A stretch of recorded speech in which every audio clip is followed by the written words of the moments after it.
chose The Story of an Hour by Kate Chopin for my digital text talk.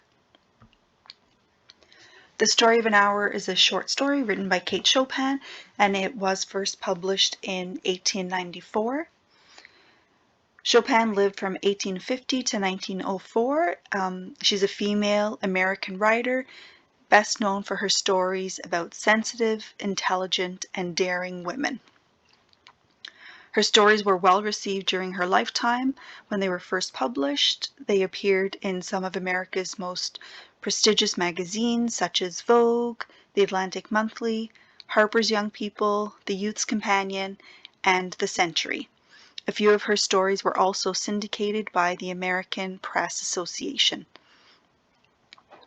As the title of the story suggests, the events take place over the span of an hour. So the protagonist of the story is Mrs. Louise Mallard. She is the wife of Mr. Brentley Mallard, and she is revealed to have a heart condition in the very first sentence of the story. She's also described as being young, with a fair, calm face, whose lines bespoke repression and even a certain strength. The antagonist of the story is Mr. Brentley Mallard, Louise's husband.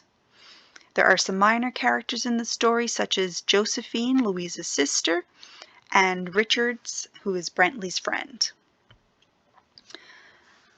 The setting of the story, so the time is not explicitly stated. However, judging from our textual clues, it most likely takes place in the late afternoon, as it's still daytime in the story because we have a scene that is described where the birds and peddlers are heard outside Mrs. Mallard's room. In the street below, a peddler was crying his wares. The notes of a distant song, which someone was singing, reached her faintly, and countless sparrows were twittering in the eaves. So that was a description of what she sees out her window when she goes upstairs. So that talks about the sun and the blue sky and the clouds. So we can imagine that it is late afternoon, and also probably around the time when trains are coming home from the city and men are returning home from work, and so that would be the time of day that it is. It's also presumably set in the time in which the story was written, which was 1894. The situation is that there has been a railroad disaster, and Brentley Mallard is listed as one of the dead. His friend Richards happened to be at the post office when this news came in, and he rushed straight to their home to break the news to Mrs. Mallard as gently as possible, knowing of her heart condition. Mrs. Mallard's sister Josephine is also there, and she is also trying to tell her as gently as possible about the bad news of her husband. When Mrs. Mallard hears the news, she hides away in her room, and everyone thinks that she is up there just devastated because her husband is gone, and her sister is outside imploring her to let her in so that she can take care of her. However, Mrs. Mallard is actually excited that her husband is dead because it means that she can now live for herself and live free, body and soul free, just for herself without anybody else imposing their will upon hers, and she is hoping for a long life of freedom. Finally, she listens to her sister and she comes downstairs, and it talks about her coming down as a goddess of victory, descending down the stairs, and just as she's coming down the stairs, her husband walks in and she dies. The doctors say that she dies of joy that kills, but based on what we know, the reader knows differently and knows that it is really devastation that killed her. The suitability or relevance for the target audience, which is senior adolescent English students. I use the criteria from Gilmore from 2011 to study this to see how suitable and relevant it would be. One of the criterion is that it entertains the reader and is interesting to read. I would say the story of the ending of the story is entertaining and takes the reader by surprise. Students enjoy any story that catches them off guard and usurps their expectations of what's going to happen. So I think this story would do that because they don't expect that she's happy that they wouldn't expect that she's happy that her husband has died, and they wouldn't expect that the news of him then being alive would kill her, and I think that would entertain and interest them. Has judged to have artistic quality by the literary community. Well, I would say that Chopin is a celebrated female writer, and The Story of an Hour is one of her most well-known stories, and it definitely is considered to have literary merit and is worth studying. It demonstrates innovation in style, voice structure, characterization, plot, and/or description. I would definitely say the characterization stands out. Chopin is known for revealing the inner thoughts of her strong and daring female characters whose inner discourse is unexpected, and that would make it relevant for studying, and is intended by the author to communicate in an artistic manner. And I would say that she does an excellent job of using imagery and pathetic fallacy, and the text would serve as an effective example of how to use those literary elements in writing to convey meaning. Expectations from the Ontario curriculum. So looking at the reading expectations, reading for meaning, so critical literacy.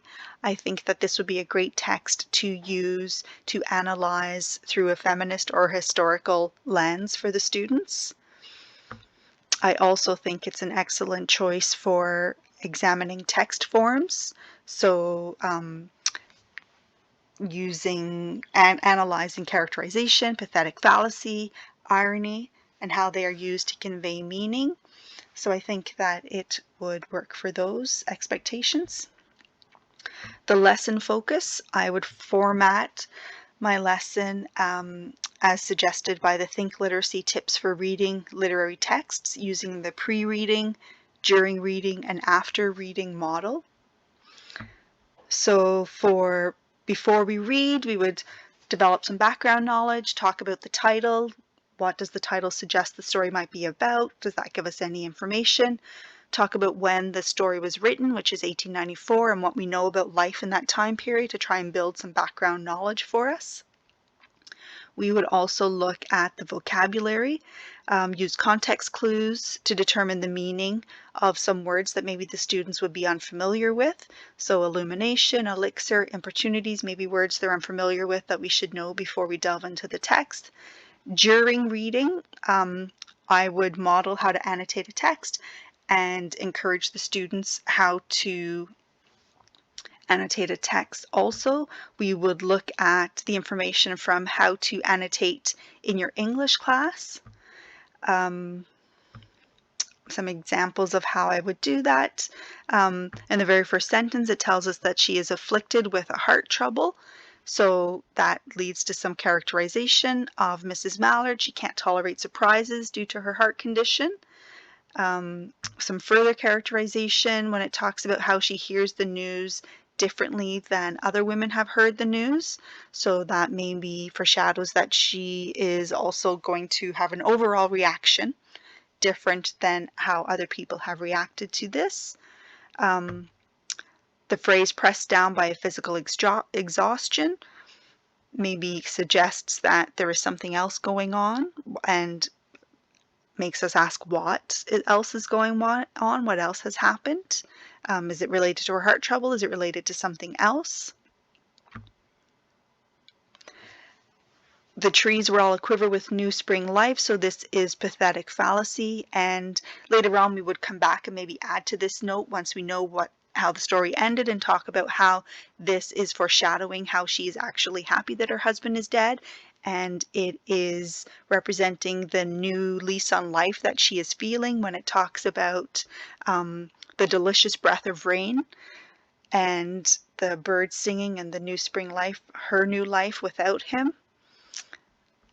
So that would be some examples of how we would annotate the text.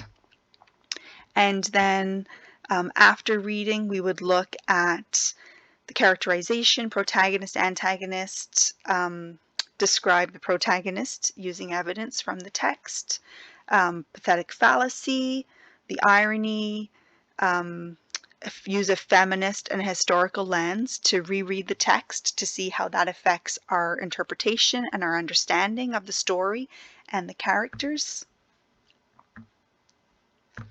And here are some references for resources that I used in preparing this.